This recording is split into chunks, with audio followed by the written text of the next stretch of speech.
یا رسول اللہ، الصلاۃ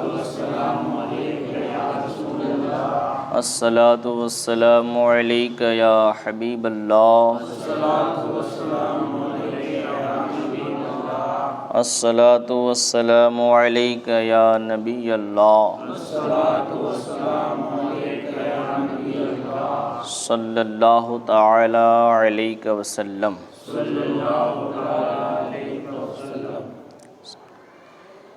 تفسیر خزائن العرفان یہ ہے کلام مجید کا ترجمہ، اس کا حضور اعلیٰ حضرت رضی اللہ تعالیٰ عنہ نے کیا ہے، اور اس کی جو تفسیر لکھی ہے وہ حضرت سید نعیم الدین مراد آبادی رحمۃ اللہ تعالیٰ علیہ، جو اعلیٰ حضرت کی خلیفہ بھی ہیں اور آپ کے مرید بھی ہیں۔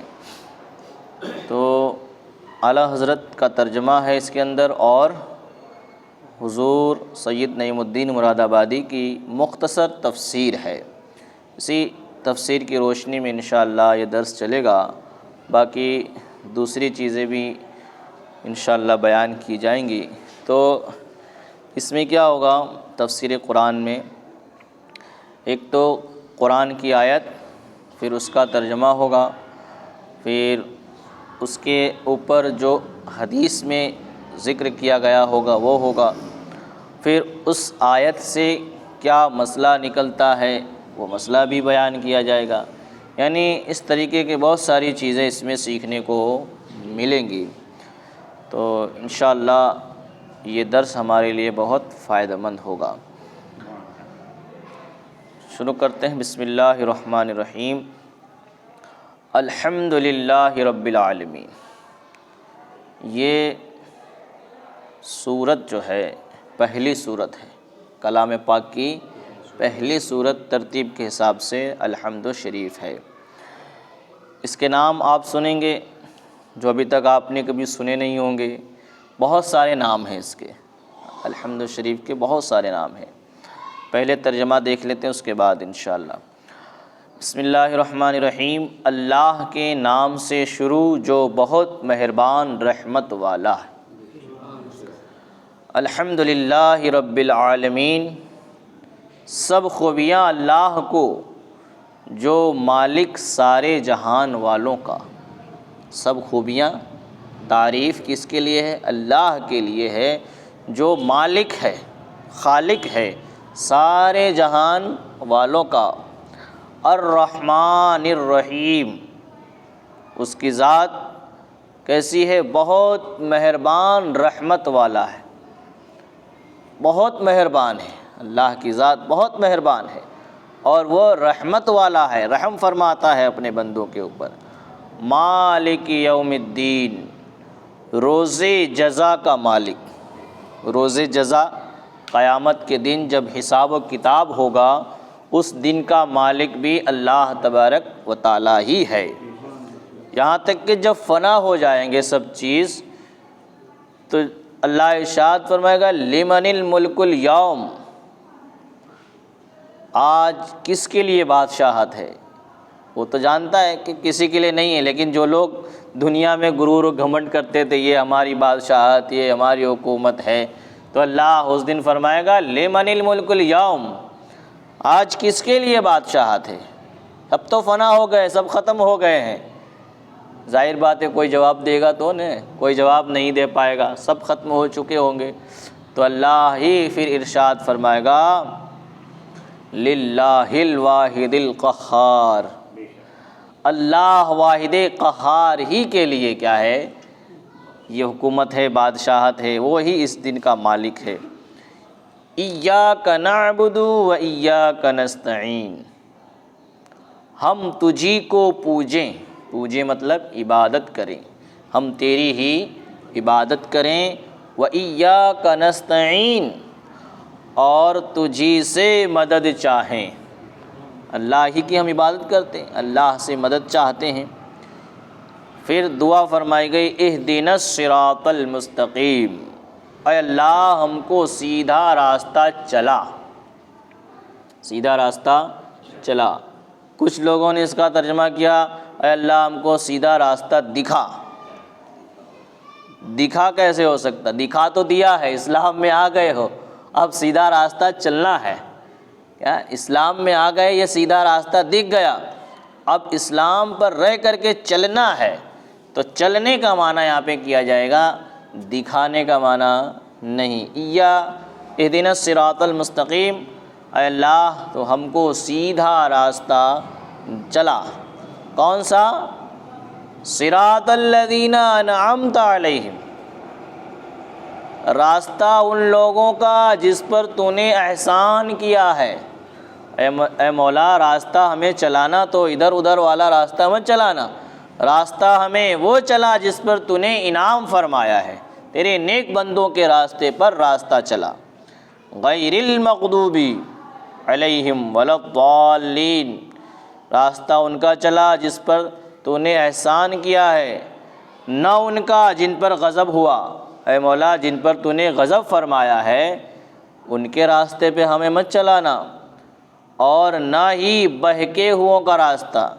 اے مولا تو ہمیں بہکے ہوئوں کے راستے پر بھی مت چلانا، تو ہمیں سیدھے راستے پہ چلانا اور ان نیک بندوں کے راستے پہ چلانا جس پر تو نے انعام فرمایا ہے۔ یہ ہے الحمد شریف کا ترجمہ۔ سورہ فاتحہ کے اسما یعنی اس کے نام، اسما کہتے ہیں ناموں کو، اسم عربی میں بولتے ہیں اسم۔ عربی میں پوچھنا کسی کو کہ آپ کا نام کیا ہے تو ما اسم کا پوچھتے ہیں۔ کیا پوچھتے ہیں؟ ما اسم کا، آپ کا نام کیا ہے۔ یہ گرامر کے حساب سے ما اسم کا، لیکن آپ عرب میں چلے جاؤ تو وہاں ایک دم صاف صاف نہیں بولیں گے، مسمک۔ کیا بولیں گے؟ مسمک، یعنی آپ کو وہاں کی بھاشا سمجھ میں آئے گی تو آئے گی، تھوڑا وہ حذف کر جاتے۔ ما اسم کا کو کیا کر دیا؟ مسمک، یعنی تمہارا نام کیا ہے۔ تو وہ لینگویج ایسی ہوتی ہے، یعنی ان کا انداز ایسا ہوتا ہے، اس کا لہجہ ایسا ہوتا ہے۔ تو اسی کا بہو وچن جو ہے، اسم کا بہو وچن اسما ہے۔ کیا ہے؟ اسما۔ اسما مانے نام۔ تو اس سورت کے بہت سارے نام ہیں، اسے سورہ فاتحہ بھی کہا جاتا ہے، تو آپ جانتے ہیں، اور اسے فاتحۃ الکتاب بھی کہا جاتا ہے، فاتحۃ الکتاب۔ اور اس کا ایک نام ام القرآن، کیا نام ہے؟ ام القرآن۔ اور ایک نام ہے سورۃ الکنز، سورۃ الکنز۔ اور ایک نام ہے کافیہ، دوسرا نام وافیہ، شافیہ، شفا، سبع مثانی، نور، رقیہ، سورۃ الحمد، سورۃ الدعاء، یہ سارے اس کے نام ہیں۔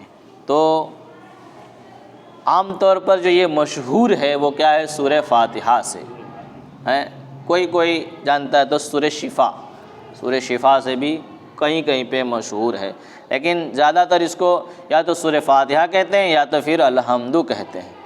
اس میں جو پہلا لفظ استعمال کیا گیا اسی کو اس کے نام کے لیے استعمال الحمد کہتے ہیں، سورہ الحمد شریف۔ تو اس طریقے کے اس کے نام ہے۔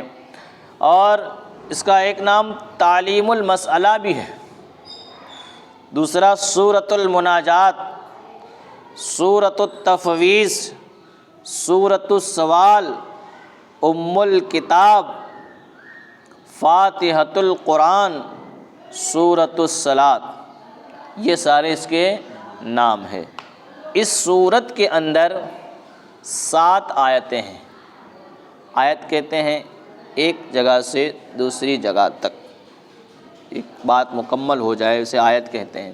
جو نمبر لکھے ہوتے ہیں 1 2 3، وہ ایک نمبر سے دوسرے نمبر تک ایک آیت، دوسرے نمبر سے تیسرے نمبر تک دوسری آیت۔ تو اس طریقے کے اس کے اندر سورہ فاتحہ میں یعنی سورہ الحمد شریف میں کتنے؟ 7 آیتیں ہیں اور 27 کلمے ہیں۔ کلمے سے مطلب وہ کلمے نہیں جو پہلا کلمہ دوسرا کلمہ اپنے پڑھتے ہیں، وہ نہیں۔ اس کلمے سے مراد یعنی ایک لفظ جو بنتا ہے، اس سے چند حروف مل کر کے ایک لفظ بنتا ہے، ایک سینٹنس بنتا ہے، تو وہ ہے اس کے اندر کتنے؟ 27 ہیں، 27 کلمے، 7 آیتیں، 27 کلمے اور 140 حرف ہیں۔ حرف مطلب ایک ایک، الف با تا، ایسا ایک ایک کر کے سب ملائیں گے تو کل کتنے حروف ہوں گے؟ 140 حروف ہوں گے۔ آپ کو کتنا یاد رکھنا؟ 3 چیزیں یاد رکھنی ہیں، آیتیں 7 ہیں، کلمے 27 ہیں اور 140 اس کے حروف ہیں۔ تو اتنی معلومات، اس کے لیے بہت زیادہ معلومات سمجھ لیجیے آپ کو مل گئی تو۔ اور فضیلت تو آپ نے سنی کہ اس کے نام کیا ہے۔ تو 140 حروف ہیں۔ کوئی آیت ناسخ یا منسوخ نہیں ہے۔ اس سے پہلے میں درس میں بتایا تھا کہ ناسخ اور منسوخ ہوتا ہے، ایک حکم ہوتا ہے ناسخ، دوسرا حکم ہوتا ہے منسوخ۔ تو اس کو میں نے مثال سے بتایا کہ آپ کو کسی نے کہا کہ یہاں بیٹھیے، یہاں پر بیٹھیے، کتنے 5 منٹ بیٹھیے، آپ کو 5 منٹ بیٹھنے کے لیے کہا گیا تو یہ ایک حکم ہوا، لیکن ابھی 2 ہی منٹ ہوئی تھی کہ کہنے والے نے کہا کہ جائیے، تم کو جانے کی اجازت ہے۔ ابھی آپ نے 5 منٹ پورے نہیں کیے، 2 منٹ میں اٹھ کر کے چلے گئے، دوسرا حکم آ گیا تو اسی کو کہتے ہیں ناسخ منسوخ۔ تو پہلے والا جو 5 منٹ کا حکم تھا وہ حکم تو تھا، لیکن جب دوسرا حکم آیا 3 منٹ پہ یا 2 منٹ پر تو وہ ناسخ ہو گیا۔ کیا ہو گیا؟ ناسخ ہو گیا، یعنی دوسرے والے حکم نے پہلے والے حکم کو ختم کر دیا، پہلے والے حکم کو ختم کر دیا۔ تو پہلے والا جو حکم تھا وہ ہو گیا منسوخ، منسوخ مطلب ختم۔ پہلے والا حکم کیا ہو گیا؟ منسوخ ہو گیا، اور دوسرے والا حکم جو آ گیا وہ کیا ہو گیا؟ ناسخ ہو گیا۔ تو اس کے بارے میں یہاں کہتے ہیں کہ اس آیت میں کوئی بھی آیت ناسخ منسوخ نہیں ہے، یعنی اس میں ایسا نہیں ہے کہ پہلے کوئی حکم دیا گیا تھا اس کے بعد دوسرا حکم آ گیا وہ حکم چلا گیا، ایسا نہیں ہے۔ تو اس صورت میں کوئی آیت ناسخ منسوخ نہیں ہے۔ شان نزول اس آیت کا یہ ہے کہ یہ سورہ مکہ مکرمہ میں یا مدینہ منورہ میں یا دونوں میں نازل ہوئی ہے۔ یہ سورت کہاں نازل ہوئی؟ یا تو مکہ میں نازل ہوئی یا مدینہ میں نازل ہوئی، یا دونوں جگہ پر یہ سورت نازل ہوئی ہے، مفسرین نے بیان فرمایا ہے۔ عمرو ابن شرجیل سے منقول ہے کہ نبی کریم صلی اللہ تعالی وسلم نے حضرت خدیجہ رضی اللہ تعالیٰ عنہ سے فرمایا، میں ایک ندا سنا کرتا ہوں، یعنی میں ایک آواز سنا کرتا ہوں جس میں اقرا کہا جاتا ہے۔ اس میں کیا کہا جاتا ہے؟ اقرا، یعنی پڑھو۔ تو ورقہ ابن نوفل کو جب اس کے بارے میں خبر دی گئی تو عرض کیا کہ جب یہ ندا آئے تو آپ اطمینان سے سنیں۔ اس کے بعد جبریل علیہ السلام حاضر خدمت ہو کر کے عرض کیا، تو ورقہ ابن نوفل نے کیا کہا کہ جب تم کو یہ آیت سنائی دے اقرا تو تم اسے غور سے سننا کہ کہنے والا کیا کہتا ہے۔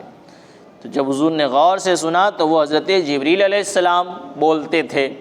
ایک دن وہ حاضر خدمت ہوئے حضرت جبریل علیہ السلام اور عرض کی، یا رسول اللہ پڑھیے بسم اللہ الرحمن الرحیم الحمدللہ رب العالمین۔ انہوں نے کیا کہا؟ بسم اللہ الرحمن الرحیم الحمدللہ رب العالمین۔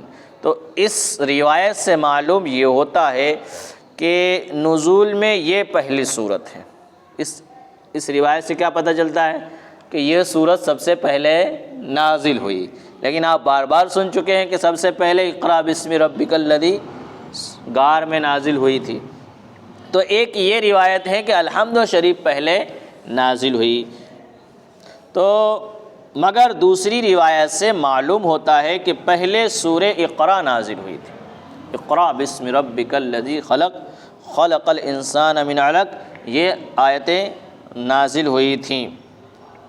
تو اس صورت میں تعلیماً بندوں کی زبان میں کلام فرمایا گیا ہے۔ اس صورت میں بندوں کو سکھانے کے لیے بندوں کی زبان میں، ورنہ فرمان تو اللہ کا ہے الحمدللہ رب العالمین، تو اللہ خود فرمائے گا تمام تعریف اللہ کے لیے، اہدنا الصراط المستقیم، ہمیں سیدھا راستہ چلا، اللہ خود فرمائے گا؟ نہیں، یہ بندوں کی تعلیم کے لیے ہے کہ بندے کس طرح سے سیکھیں گے، بندوں کو کس طرح دعا کرنی ہے اور کس طرح خدا سے مانگنا ہے، تو اس کا طریقہ بتایا گیا کہ تمام تعریف ہے اللہ کے لیے جو رحمان ہے، رحیم ہے، روز جزا کا مالک ہے۔ اے اللہ ہم تجھی کو پوجتے ہیں، تجھی سے عبادت تجھی سے مدد مانگتے ہیں۔ تو یہ جو طریقہ بتایا گیا ہے یہ بندوں کی تعلیم کے لیے، بندوں کو سکھانے کے لیے بتایا گیا ہے۔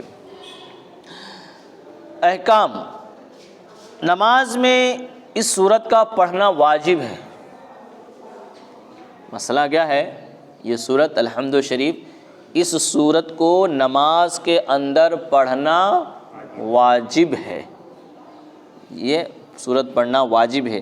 اگر اس کا ایک لفظ بھی چھوٹ جائے گا تو واجب چھوٹ جائے گا، واجب چھوٹ جائے گا تو پھر نماز میں گڑبڑی ہوگی۔ اگر بھول کر چھوٹ گیا تو سجدہ سہو سے کام ہو جائے گا، لیکن جان بوجھ کر چھوڑ دیا تو سجدہ سہو سے بھی کام نہیں ہوگا۔ تو یہ سورت کا پڑھنا واجب ہے۔ امام و منفرد کے لیے تو حقیقتاً مطلب امام ہو تو اس کو تو یہ الحمد شریف تو پڑھنا ہی پڑھنا ہے۔ منفرد ہو، منفرد مطلب اکیلا نماز پڑھنے والا ہو تو اس کو بھی تو الحمد شریف پڑھنا ہی پڑھنا ہے، ٹھیک ہے۔ لیکن اب مقتدی ہے امام کے پیچھے تو اس کو تو پڑھنا نہیں ہے الحمد، اس کو تو خاموش کھڑے رہنا ہے، کیونکہ امام کا پڑھنا ہی اس کا پڑھنا ہے، امام نے جو پڑھا وہی اس کا پڑھنا ہے۔ تو امام کے لیے اور منفرد کے لیے، منفرد کہتے ہیں تنہا نماز پڑھنے والے کو، اکیلا جو نماز پڑھتے ہیں اسے منفرد کہا جاتا ہے۔ تو ان دونوں کو تو اس سورت کا پڑھنا ہی ہے، اپنی زبان سے، اور مقتدی کے لیے بقرات حکمیہ امام کی زبان سے۔ تو امام کو اور منفرد کو تو اپنی زبان سے پڑھنا ہے۔ یہ حقیقت میں ہوا کہ امام اپنی زبان سے پڑھے گا، منفرد تنہا نماز پڑھنے والا اپنی زبان سے پڑھے گا، لیکن مقتدی کے پیچھے جو نماز پڑھنے والے، امام کے پیچھے جو نماز پڑھنے والے مقتدی ہیں وہ اپنی زبان سے نہیں پڑھیں گے، وہ امام کے حکم میں آ جائیں گے، یعنی جو امام نے پڑھا وہی حکم مقتدی کے لیے بھی ہوگا، کہ جو امام پڑھ رہا ہے وہی پڑھنا مقتدیوں کے لیے بھی کافی ہے۔ اسی کے اوپر تو امام اعظم ابو حنیفہ رضی اللہ تعالیٰ عنہ سے دہریوں نے مناظرہ کر لیا، کہا کہ آپ کہتے ہو کہ امام کا پڑھنا مقتدی کا پڑھنا ہو گیا، یہ کیسے ہو سکتا ہے کہ ایک آدمی کام کرے وہی کام سب کے لیے ہو جائے، سب کے لیے ہو جائے، یہ کیسے ہو سکتا ہے، سب کو پڑھنا پڑے گا۔ امام اعظم نے فرمایا کہ یہ تو تم لوگوں کو سمجھانا کیا ہے مشکل ہے، لیکن اگر تم مجھ سے مناظرہ کرنا چاہتے ہو تو میں سب کا جواب تو دے سکوں گا نہیں، سب اتنے سارے آدمی بولیں گے تو میں سب کا کیسے جواب دوں گا۔ ایک کام کرو، تم اپنے اندر سے کسی ایک کو سرغنہ بنا لو، ایک کو سردار بنا لو، اپنا سردار بنا لو، وہ مجھ سے بات کرے اور تم لوگ آپس میں اس بات پر اتفاق کر لو کہ جو وہ کہے گا وہ تمہاری بات ہوگی، جو وہ کہے گا وہ تمہاری بات ہوگی۔ چلو اچھا ٹھیک ہے، ہم سب نہیں بولیں گے لیکن ہمارا ایک آدمی، ہمارا ایک عالم تو بولے گا۔ جب انہوں نے تیار کیا، سب تیار ہو گئے تو کہا، امام اعظم نے کہا کہ جو یہ کہے گا وہ تمہارا کہنا مانا جائے گا؟ کہا ہاں یہ جو کہے گا وہ ہمارا کہنا مانا ہے۔ اگر اس کی ہار ہوئی تو تمہاری بھی ہار مانی جائے گا؟ ہاں۔ اگر اس کی جیت ہوئی تو تمہاری بھی جیت مانی جائے گا؟ ہاں بالکل، یہ جو کہے وہی ہمارا بھی کہنا ہوگا۔ امام اعظم رحمۃ اللہ تعالیٰ علیہ نے، چونکہ اللہ نے انہیں وہ عقل عطا فرمائی تھی کہ جو مسئلے کہیں حل نہیں ہوتے تھے ان کی بارگاہ میں حل ہو جایا کرتے تھے، آپ نے فرمایا بس مناظرہ ختم، مناظرہ ختم۔ کہا کیسے ختم؟ جس بات پہ تم لوگ مناظرہ کرنے آئے تھے وہ تو بالکل ثابت ہو گئی۔ تم لوگ کہتے ہو کہ ہمارے ایک آدمی کا بولنا سب کا بولنا مانا جائے گا، اس کی ہار اور جیت سب کی ہار جیت مانی جائے گی، وہی تو میں بھی کہتا ہوں کہ امام جو کرے گا وہ مقتدی کا پڑھنا مانا جائے گا، جو امام کرے گا وہی مقتدی کا کرنا مانا جائے گا۔ تو مناظرہ تو یہیں پہ ختم ہوگا، تم لوگ بھی مان گئے اور میں بھی وہی منوانا چاہتا ہوں۔ تو امام اعظم نے ان لوگوں کو اس طریقے سے جواب عطا فرمایا کہ امام کا جو پڑھنا ہے یہ مقتدیوں کا پڑھنا ہو جاتا ہے قرات کے اندر، باقی جو چیزیں ہیں وہ تو مقتدی کو پڑھنا ہے، جیسے التحیات ہے، درود ابراہیم، دعائے معصورہ، یہ سب تو پڑھنا ہے، لیکن قرأت کے تعلق سے تو امام کا پڑھنا جو ہے یہ مقتدی کا پڑھنا ہو جاتا ہے۔ بہرحال اس سورت کا پڑھنا نماز کے اندر کیا ہے؟ واجب ہے، اور اس کے علاوہ بھی یہ سورت کہاں کہاں پڑھنا مستحب ہے، اور اس کے علاوہ بھی اور کیا مسائل ہیں، انشاءاللہ اس کے اوپر پھر گفتگو کریں گے، بہت لمبی گفتگو ہے۔ اللہ تبارک و تعالیٰ کی بارگاہ میں دعا کہ مولا جو کچھ بھی بیان ہو اسے ہمیں سمجھنے کی توفیق عطا فرما، ہمارے ذہنوں میں محفوظ رکھنے کی توفیق عطا فرما، ایمان کے ساتھ رکھ، ایمان پر خاتمہ عطا فرما۔ اللہم ربنا تقبل منا انک انت السمیع العلیم وتب علینا انک انت التواب الرحیم برحمتک یا ارحم الراحمین۔